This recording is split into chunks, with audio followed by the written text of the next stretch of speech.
Social media erupts after Mark Cuban, the owner of the Dallas Mavericks, bans the national anthem from their home games. In this video, we're going to take a look at Mark Cuban's latest contribution to cancel culture, how the mainstream media is celebrating the banning of the national anthem, and why their celebrations reveal just how ignorant and ridiculous they really are. You are not going to want to miss this. Greetings, everyone. Dr. Steve here with you. Wonderful to be with you. As always, we're here to give you each and every day optimistic, conservative hope in the midst of these turbulent times, helping you to think better so you can feel better. So if you haven't already done so, you know what to do. Make sure to smack that bell and subscribe button. We would love to have you as a regular part of this channel. 2 videos a day, every day for you. For you Rumble fans, make sure to subscribe to our brand new Rumble channel by clicking on the link below. And for you podcast fans, make sure to click on the link below and sign up for our various podcast platforms as well. We're now one of the top 20 podcasts in the nation for political commentary, and with your help, we're going to make it to #1.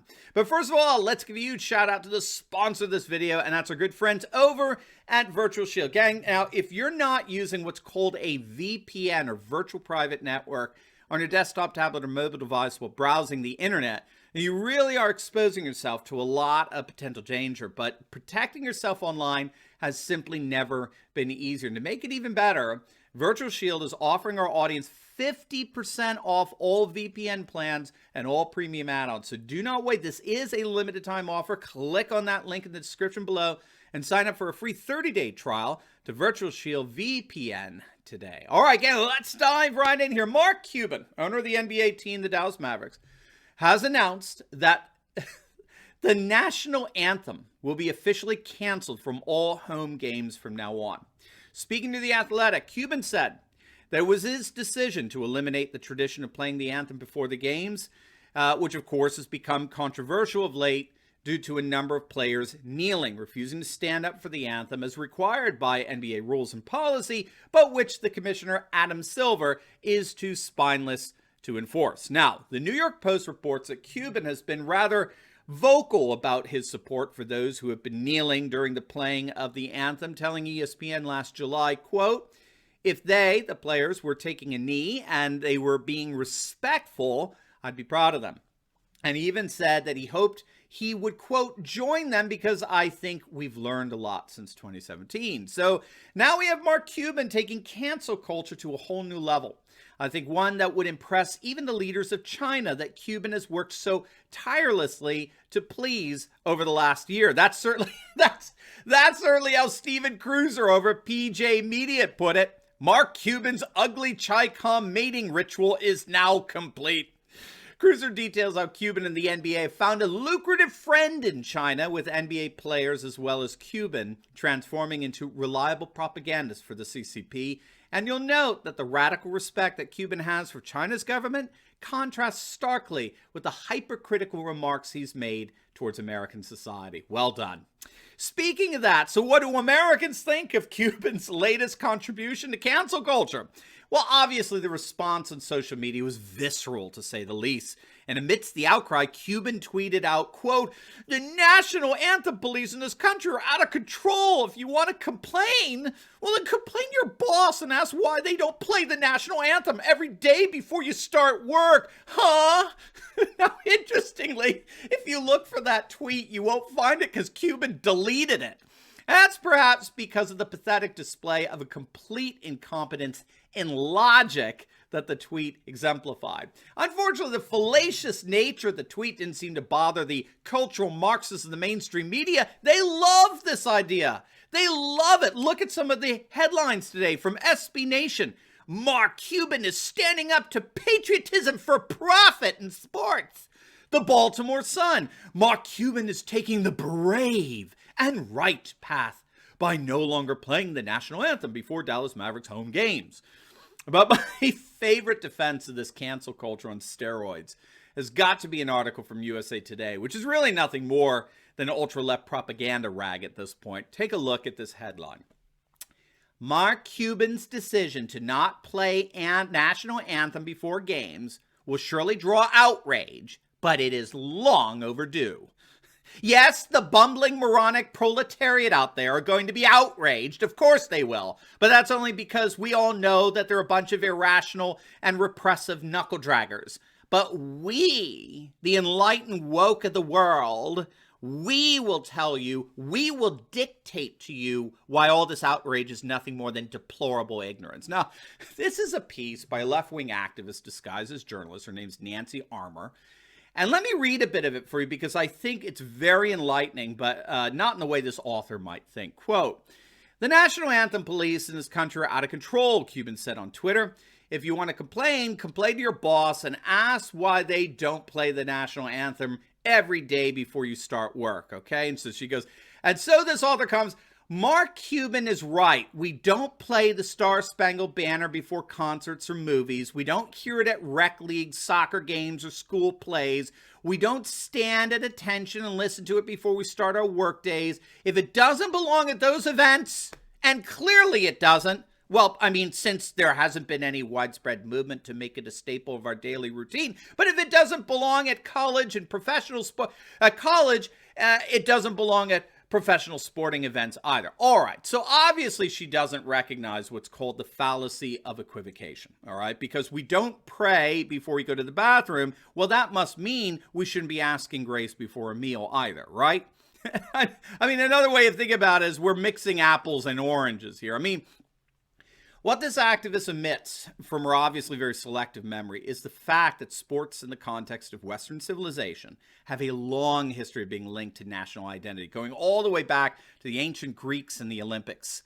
The philosophers like Plato and Aristotle envisioned the athlete as the embodiment of civic virtue. The Apostle Paul in the New Testament, he often invokes athletic imagery in his epistles in relation to the new polis, the new city-state, the new Jerusalem representing the church. And so it's no wonder that our nation, as part of that civic sports tradition, tapped into the world of sports, particularly in a post-Civil War society, in order to help heal the wounds of the war and foster more unified national identity. Baseball's National League was formed in 1876, right? Just a decade after the Civil War. The American League followed shortly thereafter. Baseball games were regularly played on the 4th of July, followed by football on Thanksgiving, and the national anthem became the staple inaugural invocation for sporting events shortly after World War II as a celebration of our unity. The reason why modern sport and national identity are in many respects inseparable is because we belong to a 2,500-year civilizational tradition of civic athletics. But obviously, that doesn't mean shit to this generation of woke warriors. In fact, that civic athletics being a central part of Western civilization, that itself is grounds to cancel it. They hate our civilization and they hate our history. But alas, she goes on. There are no doubt some who are deeply moved by the Star-Spangled Banner and see it as a way to honor those who have and do serve this country. But there are also those for whom it's a reminder of this country's failings and the work we still need to do to achieve true equality. And then there are those for whom it's simply an extra 2 minutes to grab a hot dog and beer or make a run for the bathroom. Go to any game and look at the number of people who are talking, texting, taking photos, or walking to their seats during the anthem. I have, and it's a lot. I even saw a guy vaping during the anthem once. Now, again, she thinks she's making a profound point here, when in point of fact, this is widely acknowledged in the nationalist studies literature. This author is simply revealing her ignorance of what scholars call personal nationalisms, which has become a staple theme in the literature of nationalist studies. We have to understand, scholars are pretty well agreed that nationalist social phenomena are highly dynamic, they're highly variegated. There's not a single one-size-fits-all definition of how one's supposed to behave. Yes, grabbing a hot dog and a beer or vaping during the national anthem, or on the 4th of July for that matter, are indeed legitimate expressions of personal nationalisms. But what's essential to note is that at no point in the scholarly literature do we see scholars drawing the same kind of absurd conclusion that this leftist activist disguised as a journalist draws.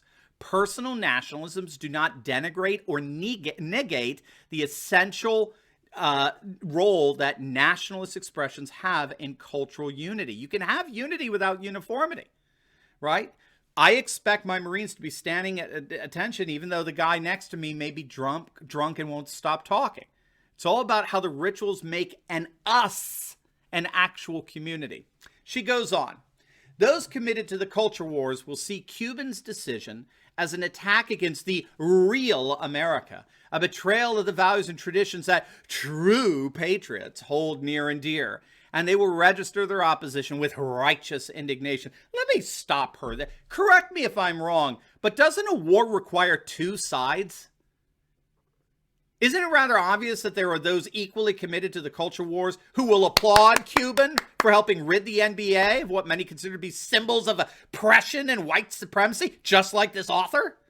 Am I the only one who finds it strange that the American flag is going to disappear from these NBA games, but BLM murals will still be splashed across the courts? She goes on. But like the flag, the anthem is meant to be a symbol of the ideals that define the United States of America. Those who value the former at the expense of the latter, who prize an object over what it stands for, have caused this country serious harm. This is just dumb, okay? She's putting forward what's called a sign significata dualism. I know it's a fancy way of putting it. Scholars wouldn't give it the time of day. This is some real semiotic ignorance on her part. Semiotics is a study of signs. And semioticians have long recognized that while signs have different meanings for different people, nevertheless, the ideals that they represent die away without their representations. They disappear. The ideals of BLM will disappear without the symbols and rituals associated with it. Greek philosophers knew that. They saw sports as symbols and signs of deeper virtues. Sports. Does she want to get rid of the NBA?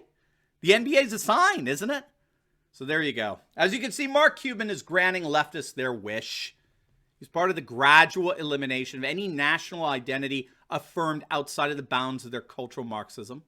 It's the cultural Marxists that now will dictate to you what is and what is not appropriate national expressions.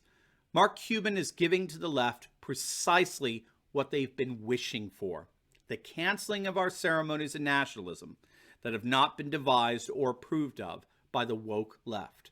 They are totalitarian by nature. They will not allow dissent of any kind. After all, silence is compliance. I just wish that, given their absurd ignorance, I wish more cancel culture warriors would do more complying.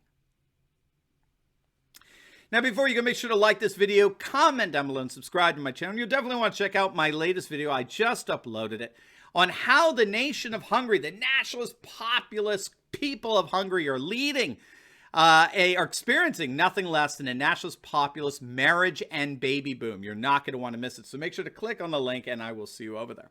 God bless.